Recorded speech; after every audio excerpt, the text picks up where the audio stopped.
My name is John Burfoot and I'm a primary school teacher, and I'll be taking you through a bit of a journey of where I started, basically from before I started high school to where I am now. And like I said before, today is as much about the destination as the journey. The quote says, "Follow your intuition to do something of interest. Whether it comes from your heart or your head, eventually your path can lead you to a vocation that you never thought possible." The name of my talk today is actually called "All Roads Lead to Rome." And that's an old saying that basically means don't be too fussed about which path you take, because generally if you've got a goal in mind, you'll arrive at the destination you seek. So let's go back in time and see where maybe these ideas started. This is a picture of my son. His name is Levi, when he was 3. And I thought I'd put a picture of him up when I'm talking about my primary school years.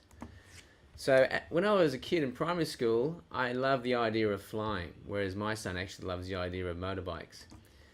So I dreamt as a young boy becoming a pilot in the Air Force, and I used to build and collect World War II aircraft. Now, some of you sitting there in those rooms today probably did the same kind of thing, or still do. And I also enjoyed electronics and science activities. So this is important because this is going to start to make sense towards the end of my presentation. Remember, the heading of this presentation is "All Roads Lead to Rome." So I enjoyed electronics, science activities, and dreamt of becoming a pilot and loved the idea of flying.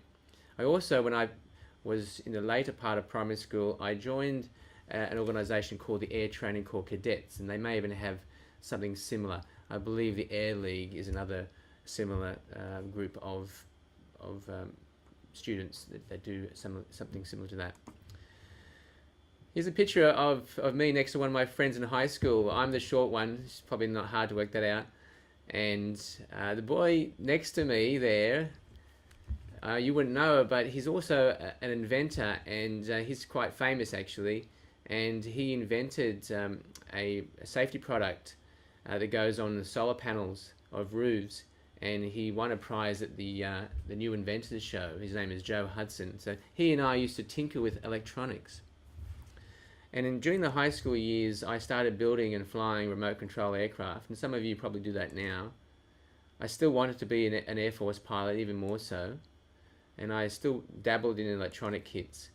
And when I got to year 11 and 12, I felt like I had to choose chemistry and physics, not just because I liked science, but also that was a prerequisite for becoming a pilot in the Air Force. They needed you to do 2-unit chemistry and 2-unit physics, along with English and maths. And by the end of by the end of year 11, I had actually won the 2-unit maths award in my cohort, and I was quite good at maths going through school. And then the HSC results came in the mail. For some of those girls and boys sitting there in Dubbo there, and they're in year 12 right now, it won't be that long before you'll be sitting there at home getting your results. And I can see some heads nodding. This is what happened. Now bear in mind that I was a pretty good student academically, and I won the maths award in year 11. I was doing pretty good in physics and chemistry. This is what happened. I failed 2-unit maths. I failed 2-unit English. I failed 2-unit physics. And I had a TER equivalent of 47.6. Some of you are thinking, oh my goodness, don't you need like 70 or 80? So 47.6, would that get you into too many jobs? Or would that get you into university, do you think? So there I was, faced with this dilemma of I wanted to be a pilot in the Air Force. I just completed 13 years of schooling, and this is what I'm faced with. I went to the Air Force and applied, and they denied my application as a pilot because my mark in English particularly was too low. At that point, I had no desire to go to university. So you're probably wondering, geez, this is a bad advertisement for someone who wants to go to university. with those dot points. Now, I hesitated in putting this in. Because I thought, well, I don't want to turn you off, but then I thought it was important because some of you sitting in the room there now, particularly those in Year 12, might be feeling that, the pressure on me for passing maths, or the pressure on me for doing well in my HSC is enormous. And I felt that pressure. In fact, I felt like I had to make a decision, a good decision, and only one decision of what I wanted to do when I left school. And that was possibly not only a mistake on my thinking, but also a mistake on the career counsellor at my school. There was way too much pressure on me to choose just one vocation. In hindsight, there are probably a few things I could have done, such as repeat Year 12, which probably was unlikely at that point. But more importantly, what I didn't realise until later on is that there's a good chance I would have a few different vocations along the path.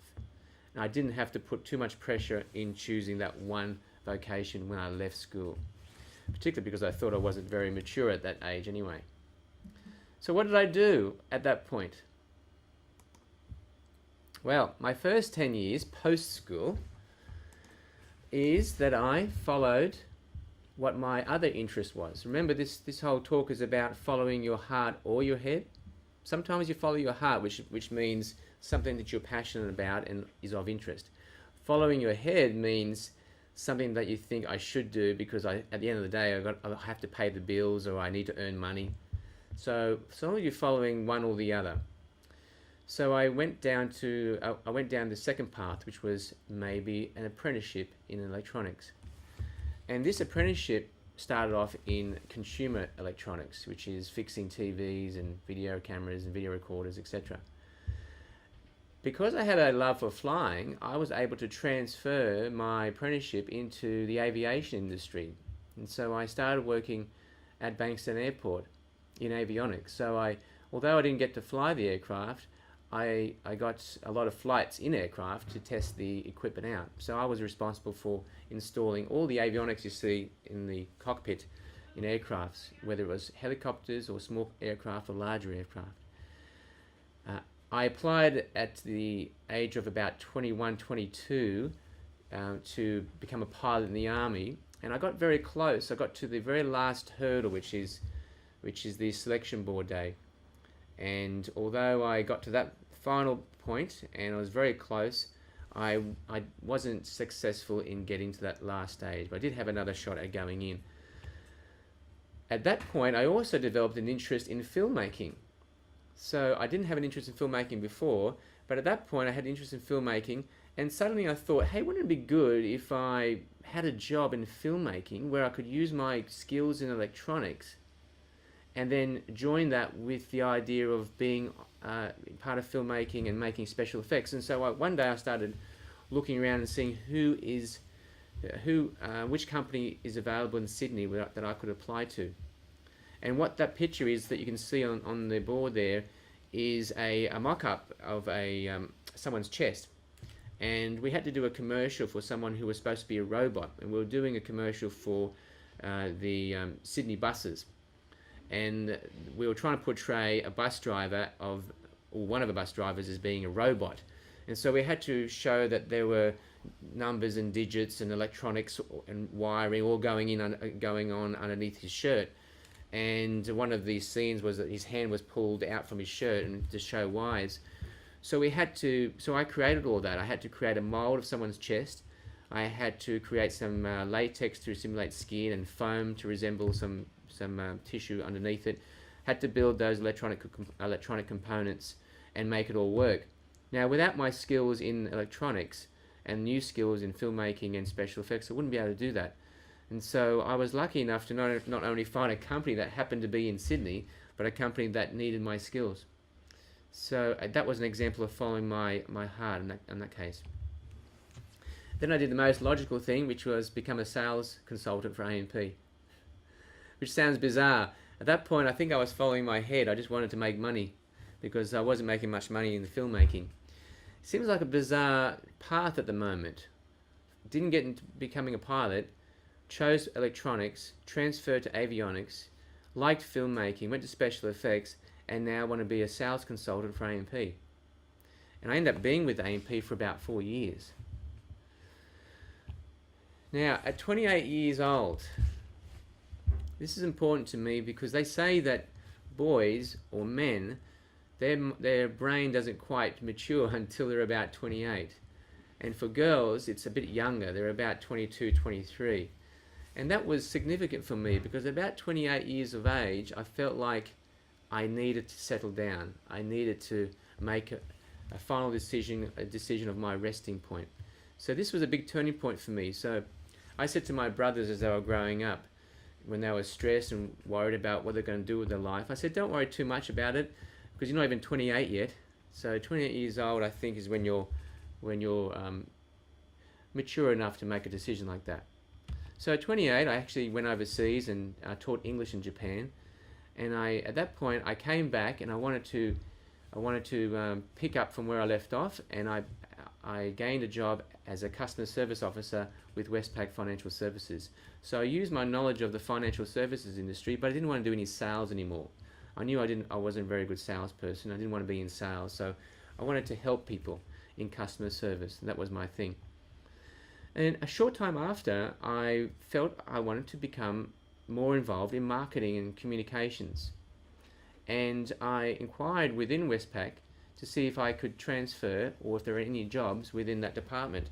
And fortunately, I was successful in receiving this position as a marketing communications assistant. Now, if you remember back at the start of my presentation, I mentioned that my English mark was the worst mark out of all the subjects. And that was partly because I didn't do a lot of reading when I was in primary school, and my essay technique was pretty poor. So here I was wanting to be a marketing communications consultant when my English and my writing ability was pretty average. And so for some reason I wanted to learn how to become a better writer, and that was an interest of mine. Again, I'm either following my heart or following my head, not knowing where it was going to lead, just following one of those intuitions, and felt like this is the right thing to do. And so I had a boss, a manager, who was very good at writing. He was a little bit tough on me, but that was okay because that got me through. And when I did move on from there, I was able to apply for a communications manager role with another superannuation company. Now, the communications manager role is someone who needs to write content for professional magazines. Now, the idea of myself becoming a communications manager when I was in my 20s would seem so far out of reach because I failed English, so how can I possibly become a communications manager? But it was those 3.5 years I spent at Westpac having a manager that was a real taskmaster. He taught me the skills I needed to be a communications manager. Now, the next turning point happened when I was 35 years of age because I felt like I just didn't want to be in the financial services industry any longer. And I went through a process of trying to work out what I wanted to do. And about 35 years of age, I had this light bulb moment where I just wanted to work with children. I don't know what it was, but something told me I needed to work with children because I really did enjoy working with children because I felt like they were people who wanted to learn new things, and the idea of providing some information and experiences to people for the first time really excited me. And so this picture that you see there is I'm conducting a cooking lesson with Year 4 students around the idea of science and technology, because there's lots of science and technology in cooking. And so when I realized I needed to work with wanted to work with children, my next decision was I had to become a primary school teacher, because the primary school age was the age I preferred working with. And I didn't quite know which subject I wanted to specialise in, so I thought, well, primary school, you need to be aware of so many different subjects. And I wanted to have another crack at being good at different subjects, so I thought primary school teaching was going to be my choice. So I had to apply through the normal UAC process to be successful. Now I was worried because there was no mature age entry. They weren't going to give me a free ticket because I was older than the average student. I still had to apply the normal way. Now I had failed HSC, and I got a trade certificate, which wasn't going to give me too many points for university. As it turned out, I scraped in, and the universities offered me a full fee-paying spot way down in Canberra, and I was living in Sydney. And so I accepted that because I had no other choice. And so I had to pay about, I think it was $10,000 up front for 1 year to go down to Canberra. And I was married at the time, and so I had to convince my wife that I'll be driving down and spending a few days a week away from home. I thought that this was important for me to do. After 1 year, I was able to transfer to Strathfield because I had good enough grades in all subjects to transfer to Strathfield, which is closer to me. And after 1 year, I was able to transfer from full fee paying to HEX Help, which was able to reduce my fee. And that, again, that was from doing well in my subjects.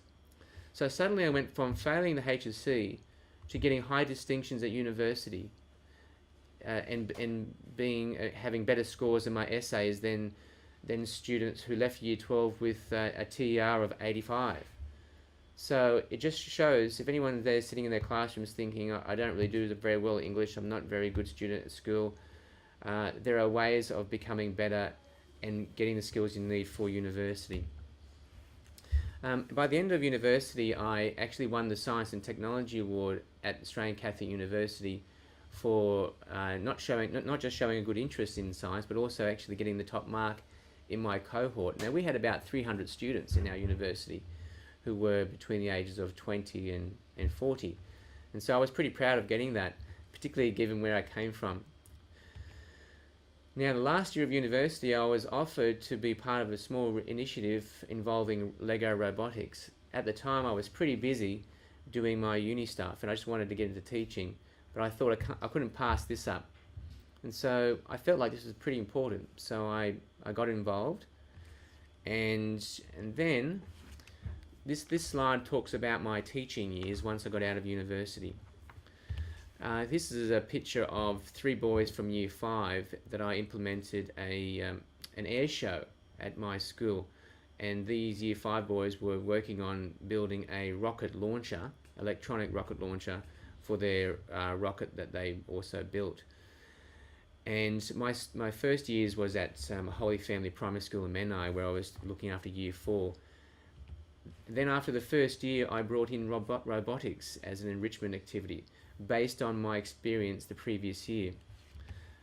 And then I felt I loved robotics so much that I wanted to specialise in robotics. Even though I spent 3 years as a classroom teacher in primary, I really enjoyed having the flexibility of working with students on different subjects. It was very exciting, and putting together excursions and talking about different ideas and being very flexible with the curriculum. But after about 3 years, I realised that my real passion is around science and robotics. So this might seem a bit strange, but at that point, I resigned from a full-time permanent position, which is very hard to get in teaching, particularly primary school teachers, a full-time permanent position at Holy Family, to seek out a love of robotics and science as a teacher. I actually didn't have any other job to go to. My wife was mad because my wife just gave birth to our child at that point, and I just resigned from a full-time job with no job to go to.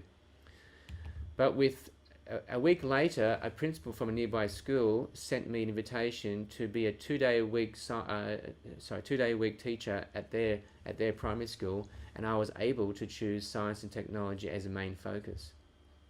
Now remember, I had no idea this was going to be offered to me. I just did whatever I could to tell people that I was available.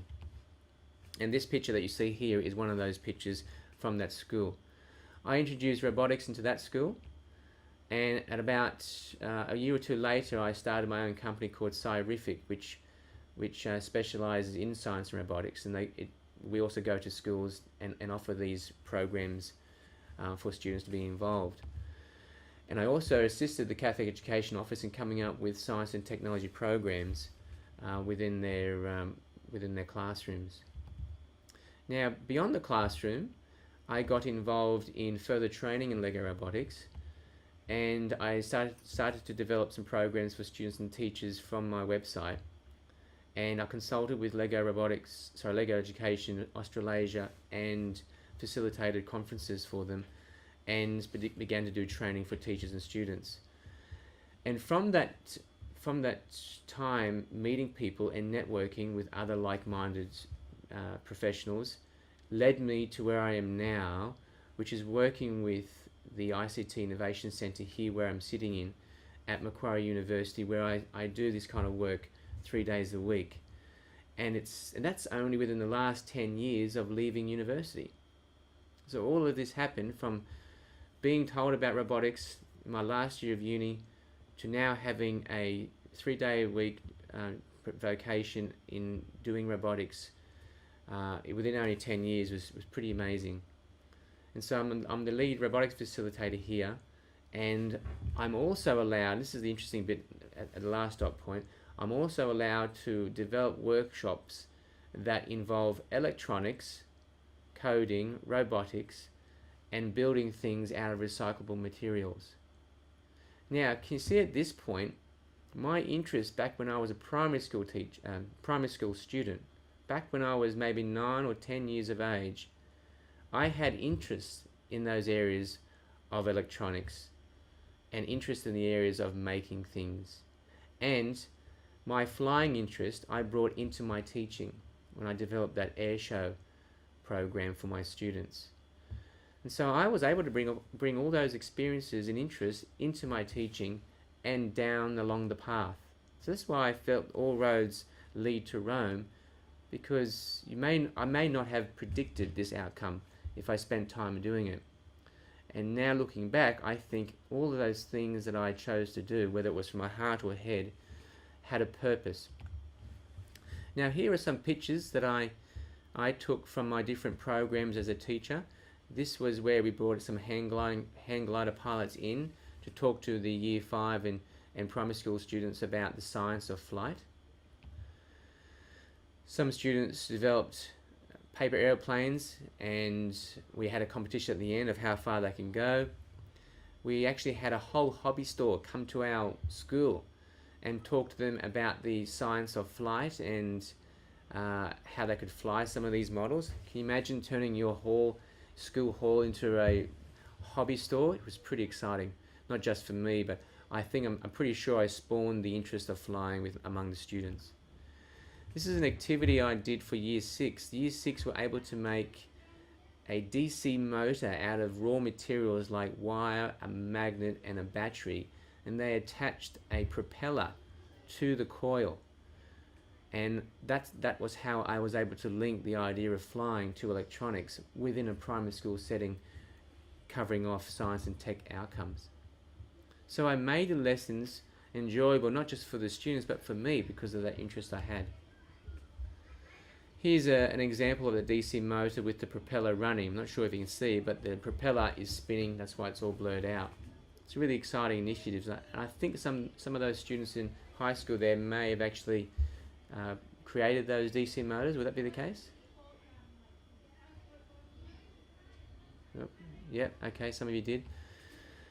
Now, you remember I mentioned that I love filmmaking? Well, this is where I love where I was able to bring in my filmmaking, my love of filmmaking, into teaching, because we entered several competitions. One of those was Science in 60 Seconds, where the students had to film a science concept and then edit it and upload it and have the idea captured in 60 seconds.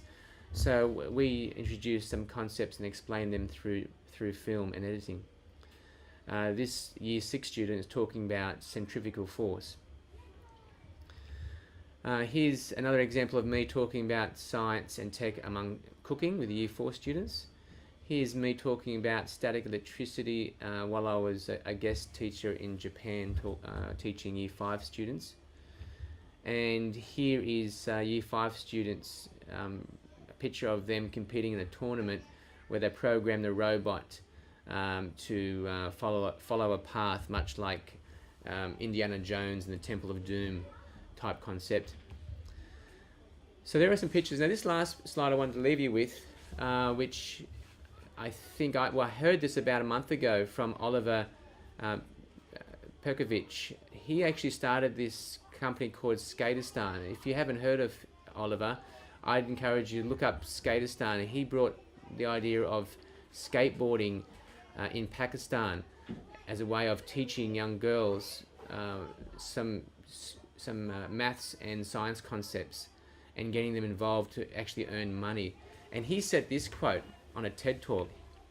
He said, "The key is the power of sharing something you love." And all the way through my primary school teaching, I was able to share something I loved, which was the electronics, which was the flying, which was making things, which was filmmaking. And that's why I love the idea of primary school teaching, because I was able to share something I love. This picture is me sitting on a piece of lava rock. Behind me is a great big canyon that's somewhere north of California. And I like this picture. When I was looking for pictures to show you, this was a picture of me when I was about 28. Remember that 28 years of age is a turning point for most men? There I was at 28, and you got this vast expanse of land behind me, and I'm kind of pondering the future. So I thought I'd use this slide as my last slide. So has anyone got any questions regarding any of that? Because I'd love to answer any of your questions, or if you have any thoughts. But I really did want you to take in that last quote to remind you of the journey as much as the destination.